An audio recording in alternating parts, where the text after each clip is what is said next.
એક બાપ દીકરો બે ઘોડું લઈને હાલ્યા જતા હતા. ઘોડું હતું, બાપા બેઠા હતા ઘોડા ઉપર, છોકરો હેઠે હાલ્યો જતો. ગામનો સોરો હોય, અહીંયા તો બધી રીતિ સીધી બેઠી હોય, ત્યાંથી નીકળ્યા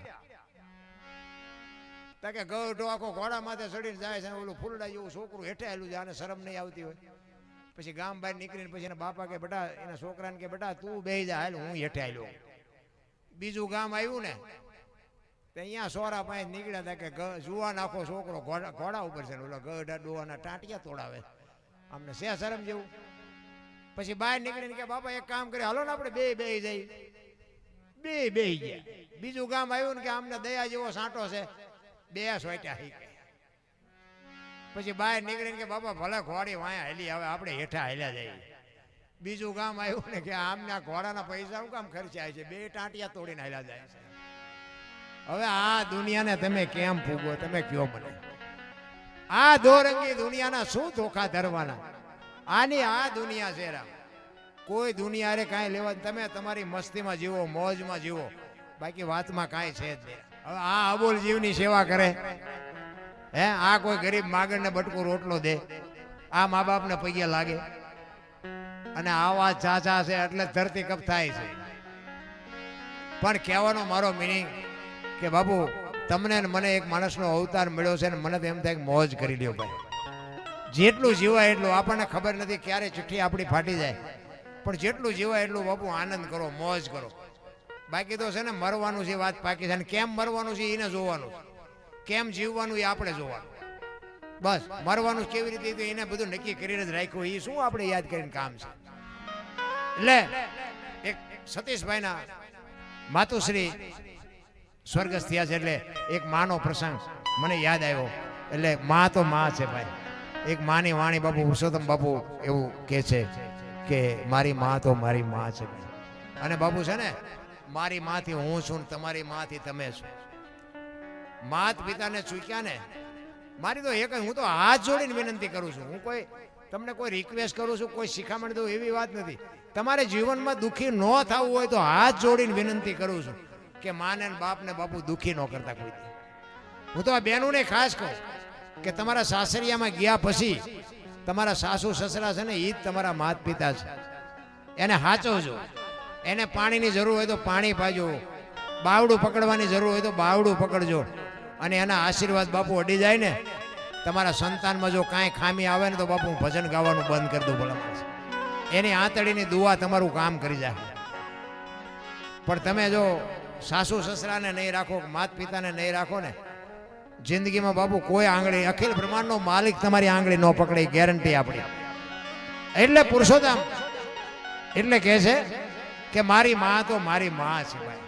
માં જેવું બાપુ પાત્ર આ દુનિયામાં એક વિચાર તો કરો. 9 મહિના ઉદરમાં રાખે, લોહીનું દૂધ કરીને તમને મને પાય, મારો દીકરો મારો દીકરો મારો દીકરો કરી કરી અને માં ભીને હુએ, આપણને હુકે હુડાવે, મોઢામાંથી કોળિયા કાઢીને આપણને મોટા કરે. અને એ તમે જુવાન થયા પછી જો માને બાપને આશ્રમમાં મૂકવા જાઓ, શું હવે આનો બદલો તમને ભગવાન શું આપે ભલા મને? કોઈ બાપુ. અરે ઘણા એવું કહે છે કે અમુક મા બાપ એવા હોય તો કે આમ છે ને તેમ છે ને ભલા. અમને ઘણા કે અમે તમારા વિડીયા જોઈએ. મારે એક જગ્યાએ મારે એક બેન મને કહેતા હતા, મને કે અમુક અમુક મા બાપે કચકચિયા હોય, એ ચારેક ચારેક કહેજો. એટલે મેં કીધું આમને તો જાણે ગુડી જ દીધેલા છે. મેં કીધું મા બાપને એટલે જ મેં કીધું આ મને ભલામણ કરે છે. એટલે ભલે મા બાપનો સ્વભાવ હોય, હું માનું છું, નથી માનતો એવું નથી, પણ બાબુ તમારા માત પિતા તમને ગાળ દેતોય ભલે, તમને મારે તોય ભલે, તમારું વાંકું બોલે તોય ભલે, તમારે એને કોઈ સલાહ દેવાની જરૂર નથી બાપુ. એ એનું કર્મ એને આગળ, તમારું કર્મ તમારા આગળ. તમે એની જે કાંઈ સેવા થાય કર્યા જાઓ. ગાળ્યું દે તો એનું મોટું ગંધાય, તમારે કાંઈ જોવાની જરૂર નથી. ભલે કચકચ કરતા હોય તો ભલે કચકચ કરે, પણ તમારા છે. કહેવાનો મારો મિનિંગ તમારા છે એને તમારે જ હાચવવા પડે. જગત કોઈ નો હાચવે. મને તો એમ થાય કે આટલા બધા જો આ વૃદ્ધાશ્રમ ન હોત તો આ મા બાપ રોડ માથે રખડતા કેટલા હોત? હે, ઈ ક્યાં ખાવા જાત, ક્યાં હુવા જાત, શું કરત? આ વૃદ્ધાશ્રમો વાળાને હું તો દિલથી સલામ કરું છું કે આટલા આપણે એક માં ને એક બાપને નથી હાચવી શકતા. અહીંયા તમે જુઓ તો કેટલાને હાચવે છે.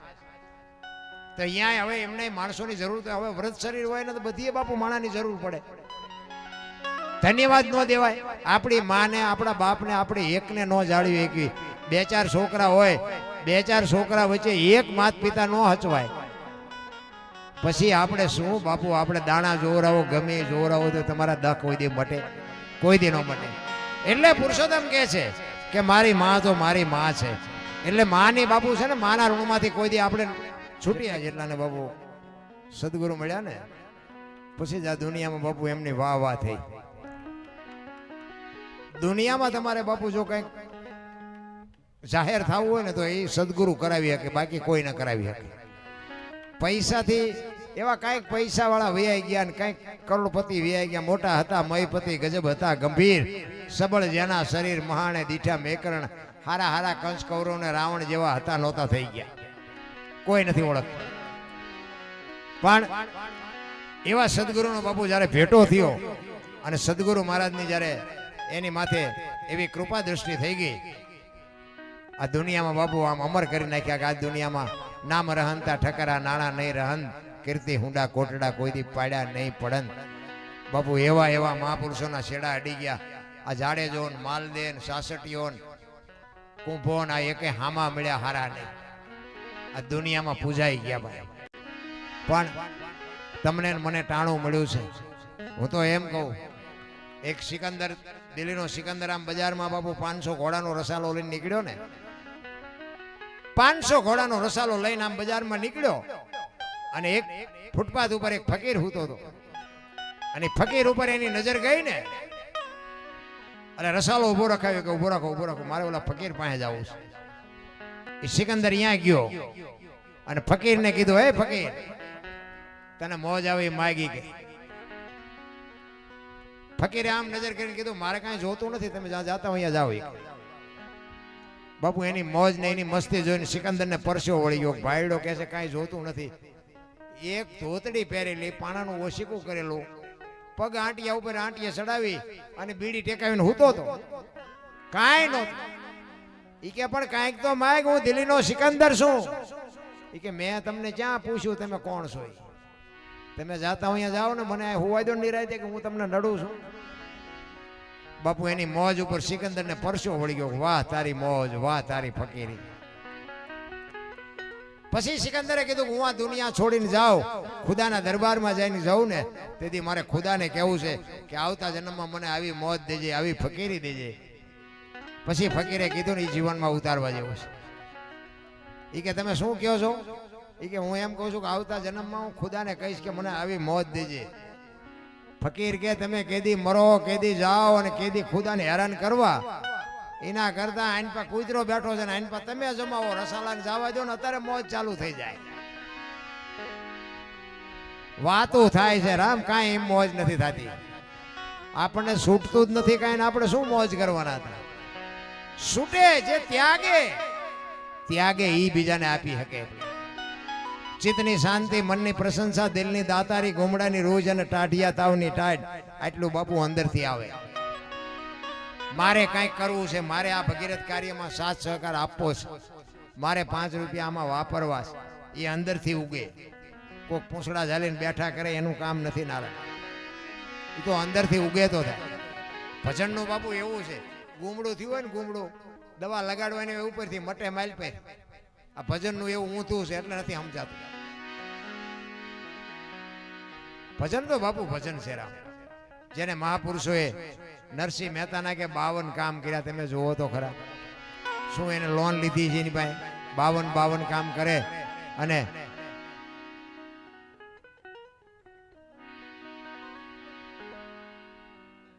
દ્વારકેશ સેવા મંડળ નાના ચિલોડા દ્વારા ગૌ માતા માટે 1551 રોટલીનું દાન કરે છે. બોલો રામદેવજી મહારાજ કી.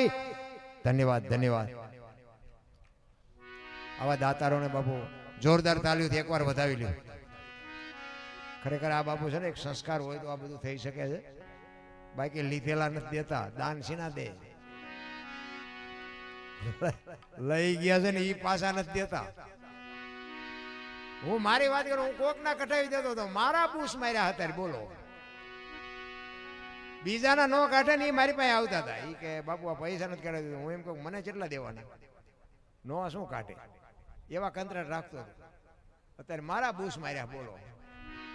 મેં કીધું હવે ભલે માર્યા, હવે બસાય નહીં, હવે એ આપણે ન કરાય. હવે કારણ કે આ સમજણ વગરનું હતું ત્યાંથી બધું હાલ્યું.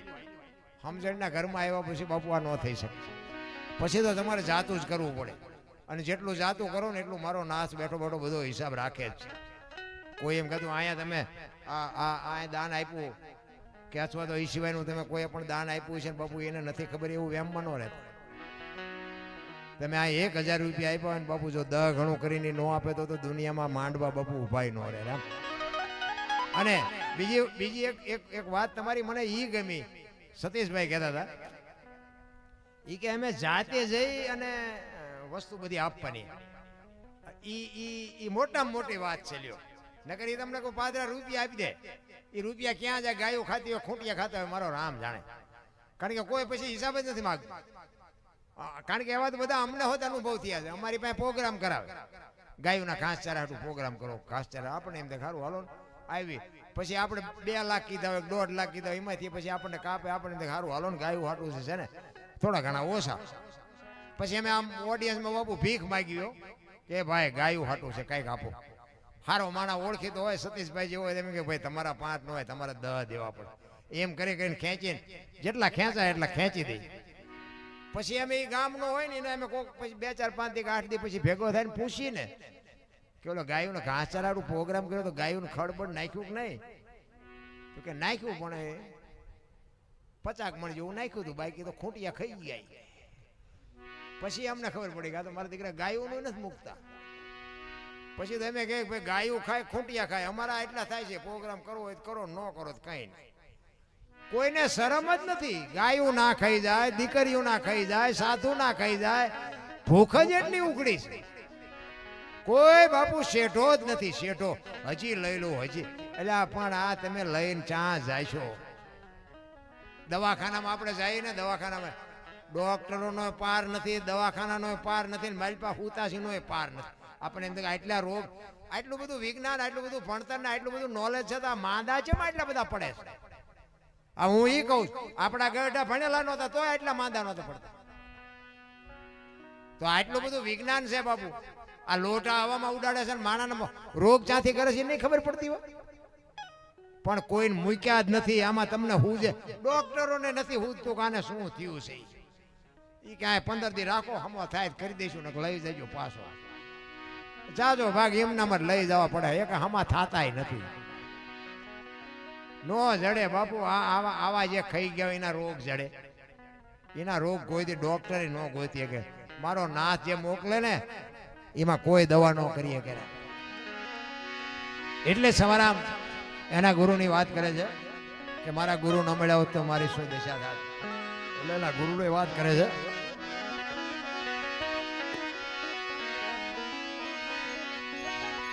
ચુકતી કરીને જોવા હલી મારા સદગુરુ એ બતાવી મને અમરનગર માયા તમ દેખ્યા, હું તો ભૂલી ગઈ તી દેહનું ભાન. આ સંતોના બાપુ અમુક શબ્દો છે ને, અમરનગર ને અલખ ને અજર અમર ને, આ બધા તમે ગુરુ મહારાજ તો હશે, બધાને તમારે હશે. આ બધાને પૂછજો કે અમરનગર ક્યાં આવ્યું, આ અલગ કેને કહેવાય, આ બધું અગમ અગોચર છે શું છે. આ બધા જે શબ્દો મહાપુરુષે મૂક્યા છે ને એની માથે પડદો રાખ્યો છે. જ્ઞાની પુરુષ હોય ને તો એનો તમને પડદો ઉકેલીને તમને ઓળખ કરાવી હતી. અલગ કોને કહેવાય? લખી નો કે એને અલગ કહેવાય. આ જો પહેલી વાત તો એક આ બોલ્યા જેવી વાત જ નથી. ભજન છે ને, ભજન આખી જુદી બાબત. બોલ્યા જેવી વાત જો બોલાય ને તો લખાય, ને લખાય તો દેખાય, ને દેખાય તો વંચાય. આ એવું છે નહીં. ભજન છે ને આખી વાત. આ તો મનોરંજન છે, આને ભજન નો કહેવાય. આ સમજવા માટે સદગુરુ જોવે ને સદગુરુને પૂછજો કે અલગ કોને કહેવાય. લખી નો કે એને અલગ કહેવાય. તો કેવી રીતે આપણને ખબર પડે? હું એનો એક તમને દાખલો આપું. કોઈ પણ માણસ તેલનો ડબ્બો લઈને આવતો હોય ને, તેલનો ડબ્બો, એને તમે પૂછો ને કે ડબ્બાના કેટલા પૈસા, એટલે કે 25 રૂપિયા. હવે તેલના 25 હશે કે ડબ્બાના? તમે નક્કી કરજો. એમાંથી તેલ કાઢી લે તો ડબ્બાના કેટલા આવે?